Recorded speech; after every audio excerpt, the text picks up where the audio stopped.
ఒక నాయకుడు ఉన్నాడు ఈ రాష్ట్రంలో, మెడికల్ కాలేజ్ అంటే తెలియని నాయకుడు. ఎవడండి బాబు ఆ నాన్నే అదమని చెప్పేసుకుంటున్నాడు. ఆయన గురించి ఆయన తెలిసినంత మనకు తెలియదు కదండి. రాష్ట్రంలో మెడికల్ కాలేజీలు తెచ్చిన ప్రభుత్వం తెలుగుదేశం ప్రభుత్వం అవునా కాదా అని మిమ్మల్ని అడుగుతున్నాను. జోక్ అదిరిపోయింది గురుగారు. కనీసం ఒక్క గవర్నమెంట్ మెడికల్ కాలేజ్ అయినా తీసుకొచ్చాడా?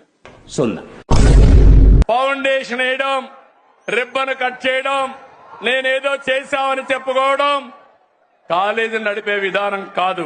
Vizianagaram medical college, Rajahmundry medical college, Eluru medical college, Machilipatnam medical college, Nandyal ప్రభుత్వ మెడికల్ కాలేజ్ ను 2023-24లో ప్రారంభించాం. 17 కాలేజీలుంటే ఒక కాలేజీ మాత్రం మొన్నే పాడేరు ఆపరేషన్ చేశాం. 16 కాలేజీలు చేయలేకపోయాం. 17లో 7 మెడికల్ కాలేజ్ క్లాసులు కూడా అందుబాటులోకి తీసుకొచ్చేసాం. కంపట్లేదా మనకి? మిమ్మల్ని అడుగుతున్నా, కంపట్లేదా మనకి?